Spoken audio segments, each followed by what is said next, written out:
Alright guys, it's Chatterbox Reviews, coming at you guys with American Crime Story, Season 2, Episode 6, Review.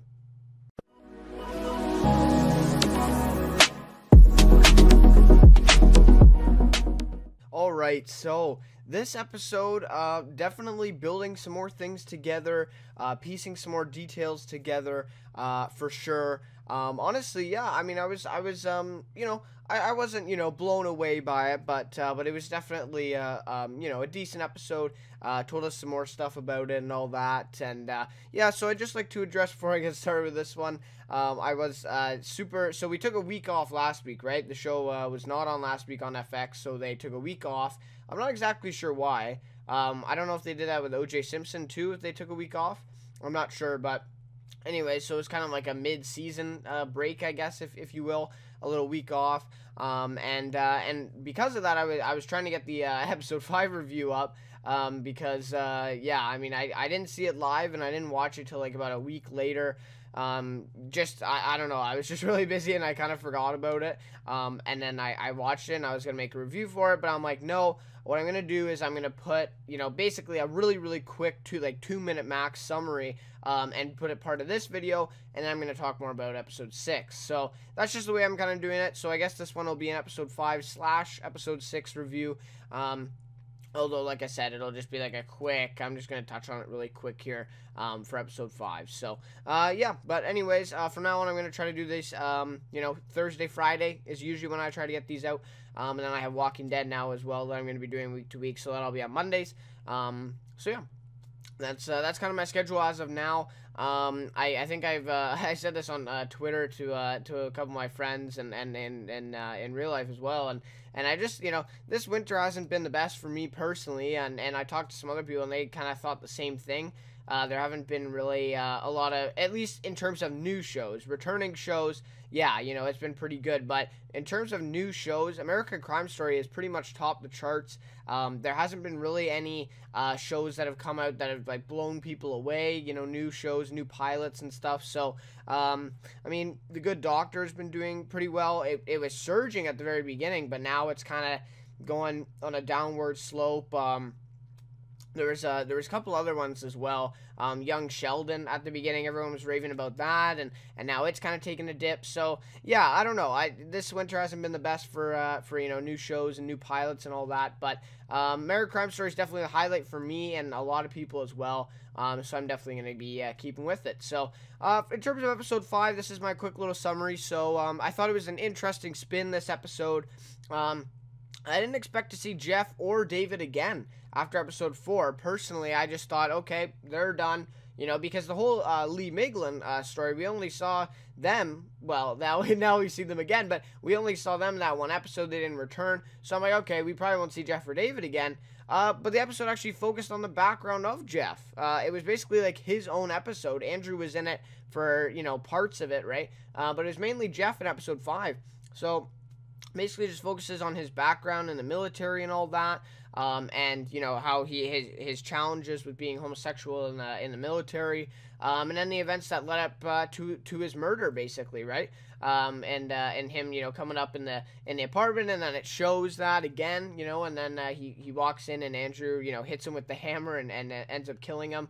Yeah, that was a very interesting portion of the episode. I honestly didn't expect to see it. I didn't expect that at all last week. And I don't know, I have mixed feelings about it. Was it a positive thing? I don't know. Negative? I don't know. It was kind of in between. Like, it was kind of okay. I didn't expect this. I guess it's okay sort of vibe for that. And every episode going back and back, farther in the past, right? We saw that last episode and even this episode again.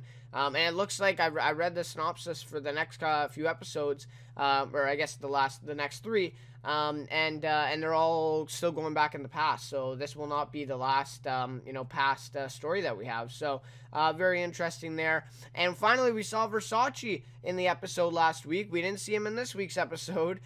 Don't get me started on that. But we saw Versace in last episode, in episode 5. And I was honestly wondering where Edgar Ramirez, Penelope Cruz, and Ricky Martin went.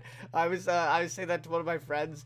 I was messaging him. I'm like, where did these guys go? Like, did they mess mess up the contracts or something, because they haven't been in the show for like 2 or 3 episodes. But well, I think they're in it, but like they had no more than 5 minutes screen time, max. But anyways, they were in that, Ricky Martin and Edgar Ramirez. I'm not sure, was Penelope Cruz? I think Penelope Cruz was in it, but again, very limited. And again, keeping with the theme of homosexuality being frowned upon, and people, staying in the closet, or, coming out of the closet, and people judging them and all that stuff. And that theme was really kept in this episode, in episode 5, because it showed, how it was in the military, right? With Jeff being gay and being a part of the military and all that, and that theme was kind of shown throughout the episode, right? And even at the one point, he tries to hang himself, to kill himself in the military, because he doesn't want to put up with all the stuff that is happening right now, and he actually saves the guy's life that is gay.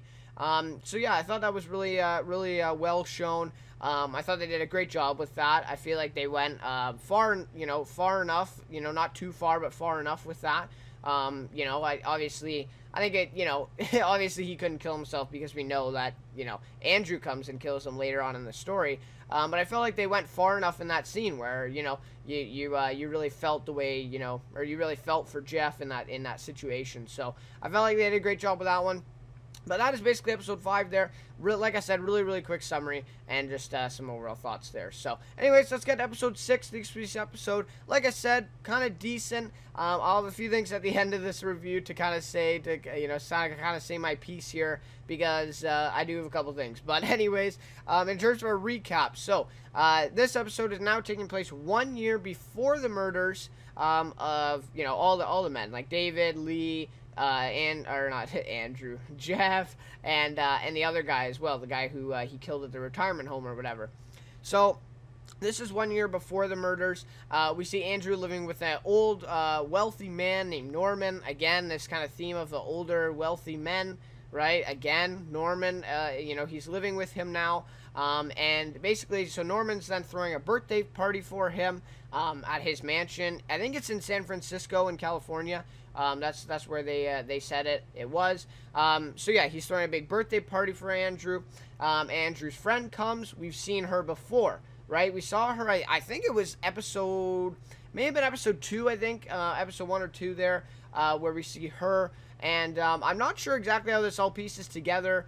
Obviously, that scene that we saw in episode 2 was maybe before this party. I think it was before this party. So you kind of have to piece all these things together timeline wise, right, with all these characters. But anyways, so we have seen her before.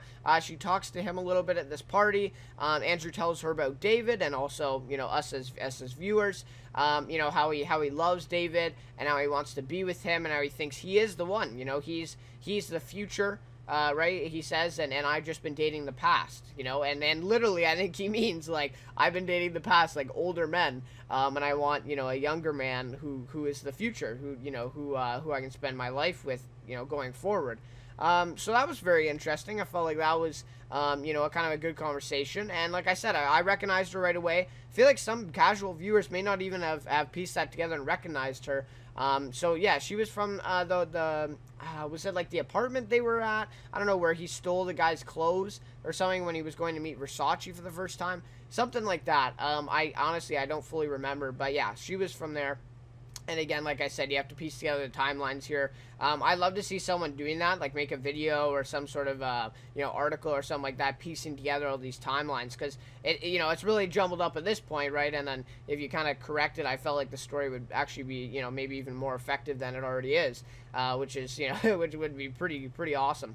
So then we see Jeff comes to this birthday party of Andrew's, and this is kind of, the start of the strange stuff here. Andrew asks him to fake giving him a gift, and also look the part to impress David, right? He wants him to wear these special shoes. He wants him to tell David about his army, about how he's in the Navy, this story. He wants him to give, a gift to him. All to impress David, to show David that he has, like, amazing friends and stuff like that. So obviously Jeff is kind of like sensing, like, what, why am I doing this stuff? And then also, this must be then, like, I don't know, like I keep saying this timeline stuff, because this has to be after Andrew met him in that bar the one night, right, where he's quitting the military, and he goes to that bar, and Andrew, you know, kind of is there to comfort him and stuff. This must be after that, because I'm guessing that's the first time they met, right? So yeah, again, really have to piece these together. But anyways, so Jeff is there now, and then David arrives, and you know, that's the big arrival, right, for Andrew. He's waiting for him. Andrew starts to, so David arrives then. They talk a little bit. He has a gift to him, and then, you know, within minutes, really, Andrew starts to see him and Jeff hitting it off, right? They're kind of talking and laughing, and of course, nothing is happening, right? They're just, you know, they're socializing, you know, they both know Andrew, so they're talking, you know, probably about him, you know, like what else do they have to really talk about? And of course to Andrew, though, he sees that, he's so jealous, right? He sees that as Jeff trying to take David from him or whatever. So he wants to, like, be with them and you know, make sure that that's not happening. Very controlling, of course, as we see in this. And then Lee Miglin, right, he's at this birthday party as well, so it actually kind of gave me a little bit of chills, right, because we haven't seen him since Andrew smashed a bag of concrete on his chest and killed him in his own garage, but back in, I think it was episode 3, so yeah, kind of a little bit of a chills moment there, but he comes up behind Andrew, greets him, so we get the idea that they've met before this party as well, because Lee obviously, you know, knows him, and they've done stuff before. So he greets Andrew at the party, yeah, everything is kind of coming together, right? We see David, we see Jeff, we see Lee, and we see the friend back from the other episode. So everything's kind of piecing together here. I feel like this party is a way to kind of measure the timelines, right? And be like, well, this is kind of like an inciting incident, right? You know, a big event where we can kind of pinpoint everyone too. So yeah, you know, Lee's there, everything's coming together. Now we know exactly, you know, why Andrew would go and kill this Lee guy. Well, he knew him. Now we know David and Jeff's background extensively. They've each had kind of an episode to develop that. So yeah, really, really good job for the writers for, you know, bringing everything together with this party. And then the really chilling part of this little sequence here is Lee, Andrew, Norman, David, and Jeff all pose for a picture together at this birthday party, crazy, right? Because 3 out of the 4 are now dead, right? Norman is the only guy outside of Andrew in that, you know, pose that's not dead, that Andrew hasn't killed. So crazy stuff. And we see, like, at the end of this episode that Norman would probably be pretty close. If one of those doors was open to his house, he may be dead too, right? Andrew may have killed him as well. So crazy stuff there. I just thought that was a really interesting moment, though. Really, really chilling, especially because, you know, 3 of them are dead, and they, you know, just a year before they were all posing for a picture together at his birthday party. So crazy stuff there. So then Andrew, after the party finishes, Andrew confronts Norman and asks for a list of things, that it's like first class flights, living allowance, a new, like, sports car, and all these things, right? So obviously, you know, that's a big ask. And Norman actually exposes him, really, for who he really is. He says, you know, your name isn't Andrew Silva, it's Andrew Cunanan. And he says, you know, you were working in a variety store a couple years ago, or it may have been a year ago, for $6 an hour. And it's like, you know, wow, like that is the real Andrew. He's not a contractor, an architect, or whatever, right? And so Norman, you know, tells him he's not a fool, and that he's not going to let Andrew play him, right? He knows the real Andrew, right? He's not being fooled, like some other characters in the show, right? Some other characters well, real people, I guess, right? Because it's obviously based on a true story. So he's not like the other people that are just, you know, completely kind of mesmerized or fooled by Andrew. He knows him, right? He knows what he really is, and he says, you know, yeah, he's not going to be played by him.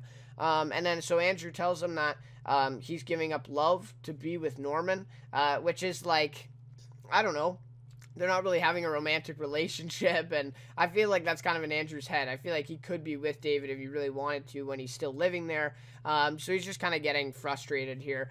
So he says, you know, if he's going to give up love to date, like his love for David, he wants the list of things, right, in order to, you know, for him to stay, and he says yes or no. And then like right away Norman just tells him no, like I'm not going to give you that. No, that's ridiculous, right? And so then Andrew leaves. Not before though we see a little glimpse of that rage, right? When he doesn't get what he wants, sort of thing, right? When he's disappointed or he's he doesn't get what he wants, right? He's not happy. He takes the chair and just smashes it over the glass table there on the patio, and we see that little glimpse, right, of what that rage can do to him. And obviously we see that later with Jeff and David and all these murders, right, where he just kind of like snaps a little bit and he gets into that kind of realm, and then he does that. So yeah, crazy stuff there. That was pretty crazy. So then Jeff hears from his dad that Andrew has sent a postcard to his house and signed it "Love Drew." And of course Jeff's parents don't know he's gay. So, obviously that's a big thing, and Jeff doesn't want them to know that, right? So, that Andrew has sent a postcard like that, signed it "Love Drew." What are his parents, going to think here, right? It's, obviously it suggests stuff, right? So then Jeff goes to Andrew's new apartment. I think it was an apartment, right? Or was it a hotel? I don't know.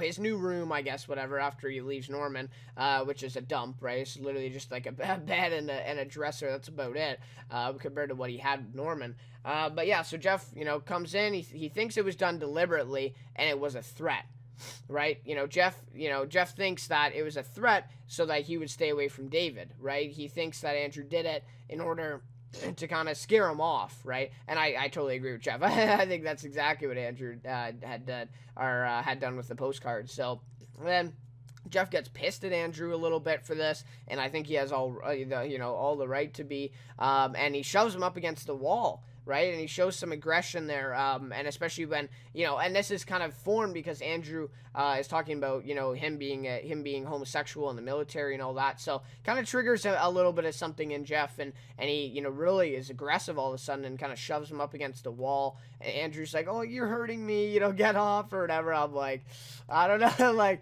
you kind of hurt Jeff a little bit later when you bash his head in with a hammer, but so it is kind of ironic there. But anyways, then Jeff tells him that he is moving to Minneapolis where David lives. So this was kind of a big reveal. Obviously, Jeff's kind of nervous about it, right? Because he knows how Andrew's going to react. And of course, Andrew thinks that this is him taking David from him when it's not. I mean, he's literally moving to Minneapolis for this job that David has suggested to him, to better his life, right? To move from San Francisco to Minneapolis and take this job. But of course, Andrew thinks he's taking David from him, and that's the only reason he's going there and all that.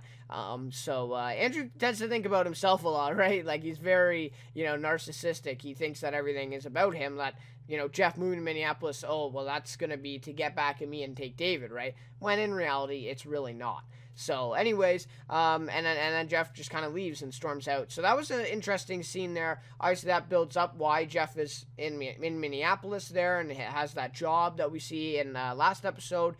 So again, building up on things and really showing us some more background there. So then we see the whole sequence where Andrew takes David to Los Angeles to stay in a 5-star hotel in the penthouse suite with him for a weekend.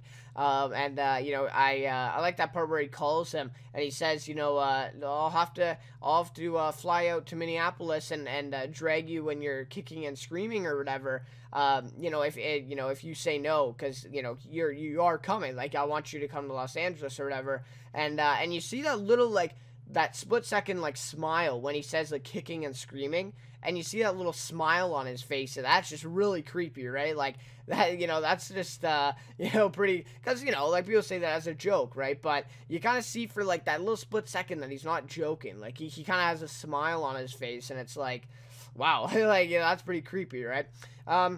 So then, so he takes him to LA for the weekend, and yeah, I mean, it's very interesting, of course, that's not Andrew, that's not him, he's not a guy who stays in a 5-star hotel in the penthouse suite.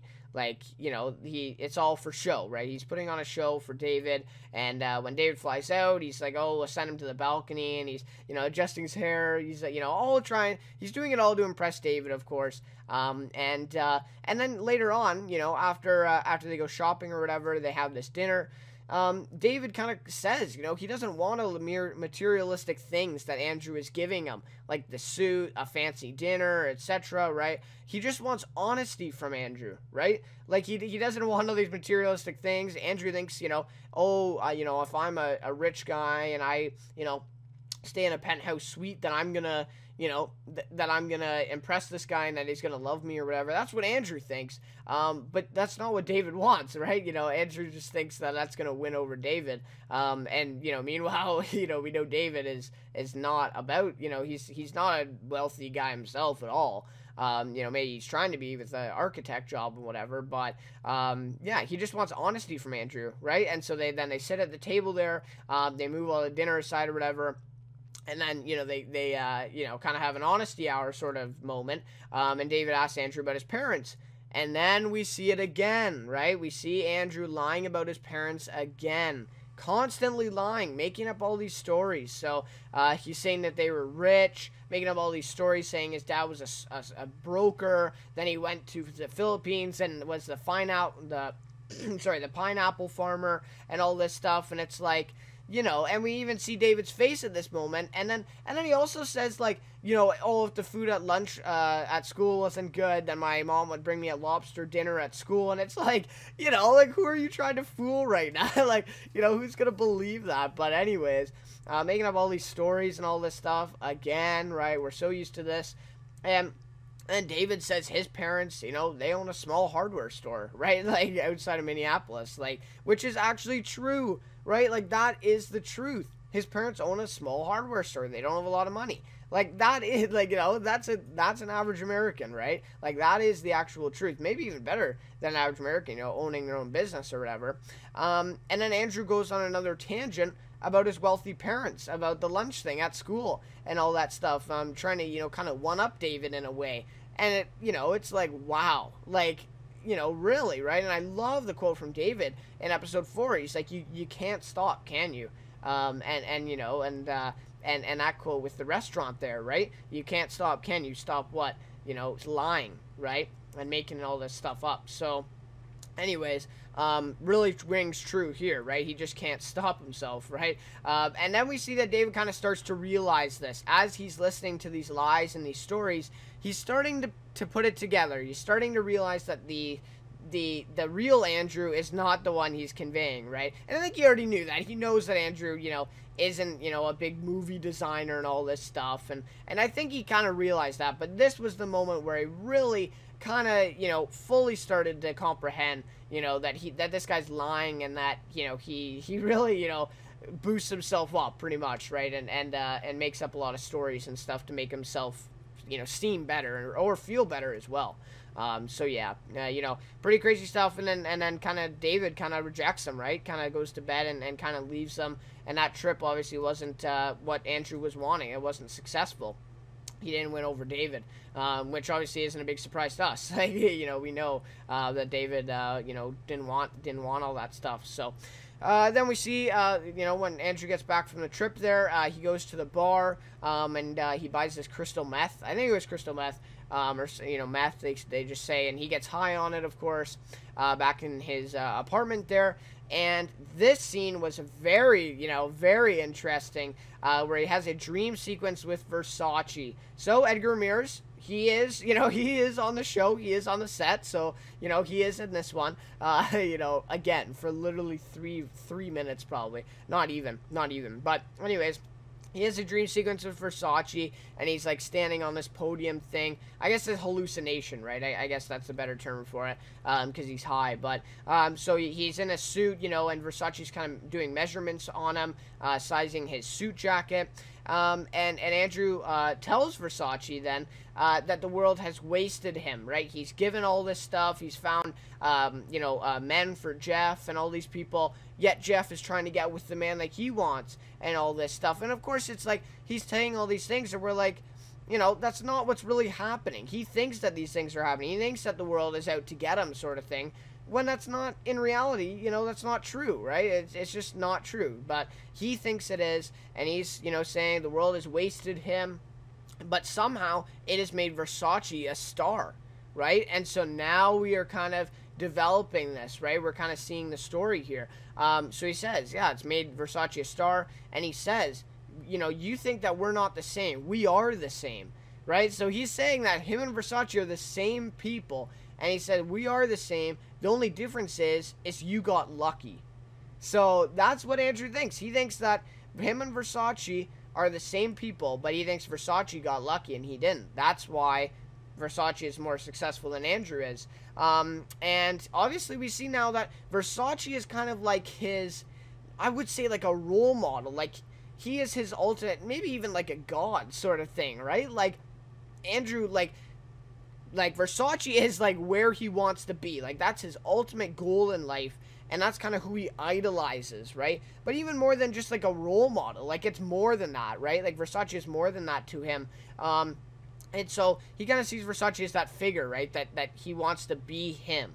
That's where he wants to get to. And he thinks that, well, he is the same as Versace. He can get there. It's just he hasn't got lucky yet, pretty much, right? So we kind of see as a glimpse as to why Andrew kills Gianni Versace later on, right? And I think it's jealousy. I think his jealousy is what does it later on. Obviously, we'll see a little bit more development, but that scene was very important, very significant in this story, and I felt like very effective, right? Very effective. And we also know that it's you know, really the truth. You know, he's hallucinating and all this stuff. But these are his true thoughts. So, crazy stuff there. And, of course, these lines were actually advertised in the commercials for the show as well. So I definitely have heard them before.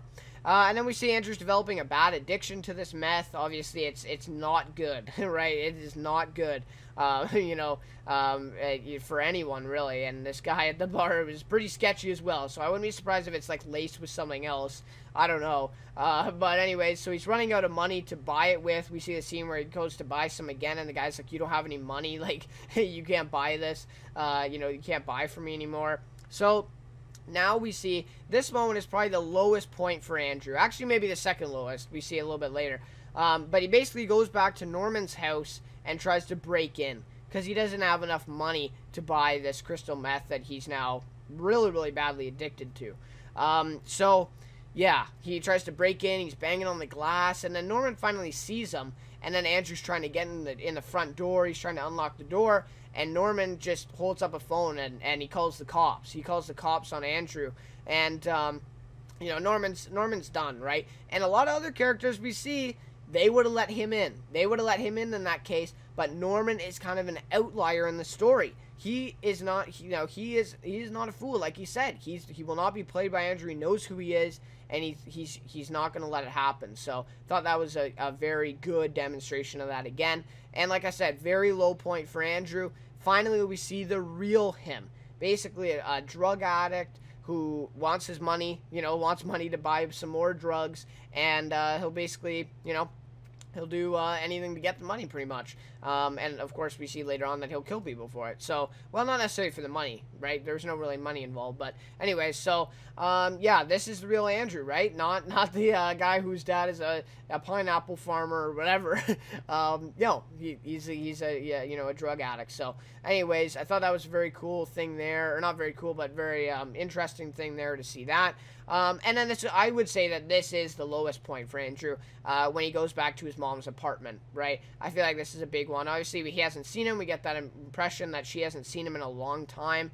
Yeah, a big surprise here. She isn't rich, like he said she was, right? She's living in this little apartment. I actually think she's quite poor.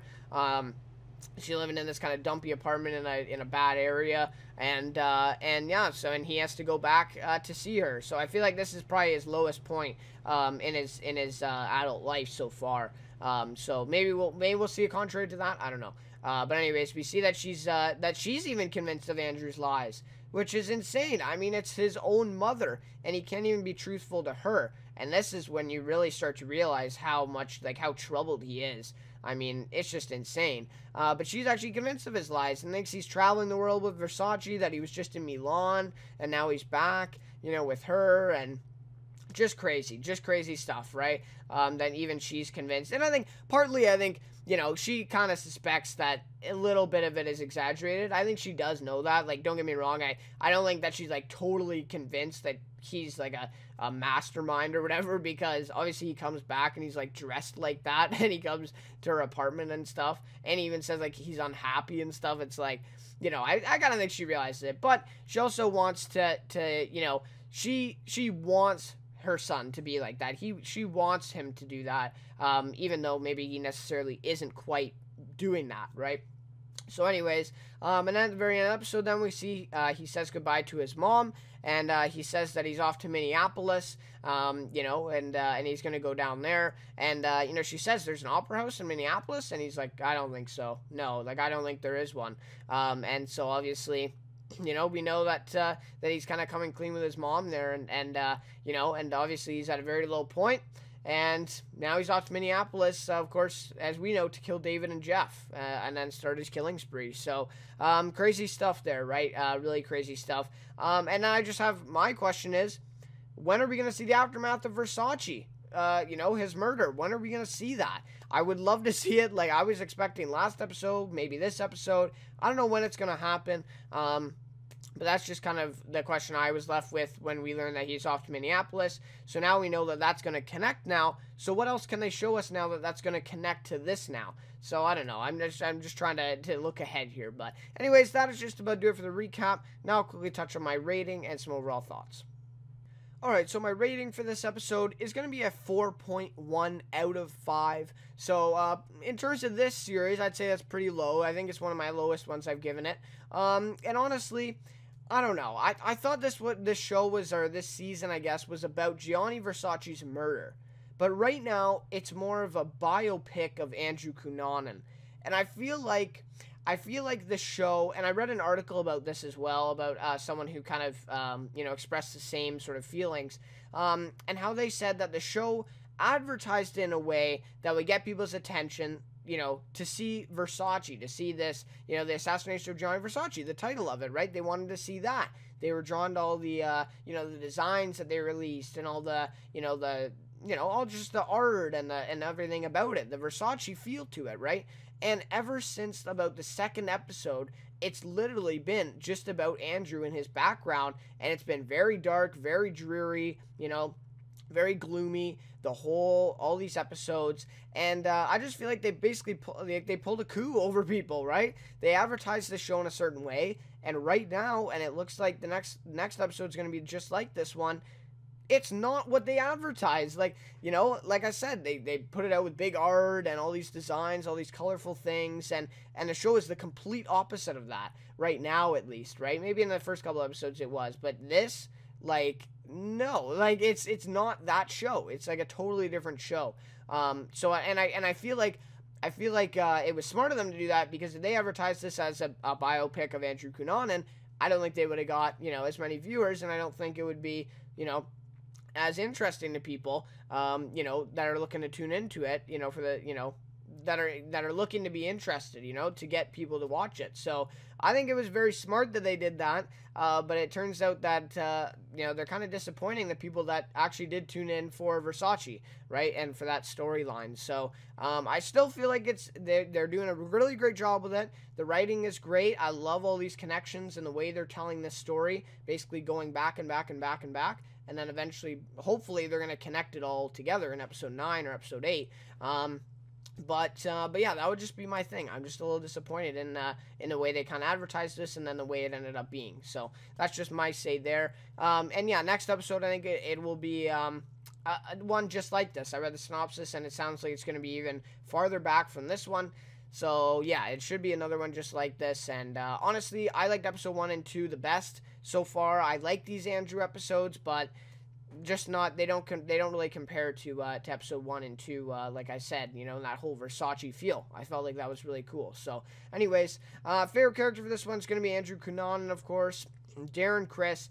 Now, I can't say enough about Darren Criss. I mean, if he wasn't giving the performance he was giving, I don't think this show could be staying afloat right now with all these episodes with Andrew focusing on his background and his character. I do not think, without Darren Criss' amazing performance here, that this show could stay interesting, and it really has. It really has. Don't get me wrong. And Darren Criss, I mean, like I said, if he doesn't win an Emmy for this performance, I don't know. There must be some other guy out there that's given, a worldly performance to run, to give Darren Criss a run for his money. I don't know. But anyways, he's doing a great job. This is a role of a lifetime for him, and he's really, really making the best out of it. He's doing an amazing job. Really a highlight in the show. And, I feel like a lot of people didn't expect this from Darren Criss, but he is a great actor, and he's really getting a lot of praise now, of course. So, yeah, really great stuff there. The character of Andrew, they keep developing him. They keep telling us more about him. And even in this episode, I thought that scene with Versace was very important to show his character and what, Versace is to him, what, he really, symbolizes for him, right? So I thought that was really cool. So anyways, that'll just about do it. I apologize for this one running a little bit long, but like I said, I did have to, touch on episode 5 in the beginning there, so I kind of added a little bit of length to it. But going forward, I'm going to try to do one for each episode now, instead of trying to combine a couple. But anyways, guys, thank you so much for watching this one. Thanks for the recent support on the channel. I say it, almost in every video, but it's very true. I mean, just growing so fast, hundreds of views a day. I'm honestly very thankful. So thank you so much for that, as always. And yeah, thanks for watching this one. I will see you next week, hopefully Thursday or Friday, for the review of episode 7. It does look good, but I think it's going to be a little bit more of this. So anyways, I'll see you next week for episode 7 review.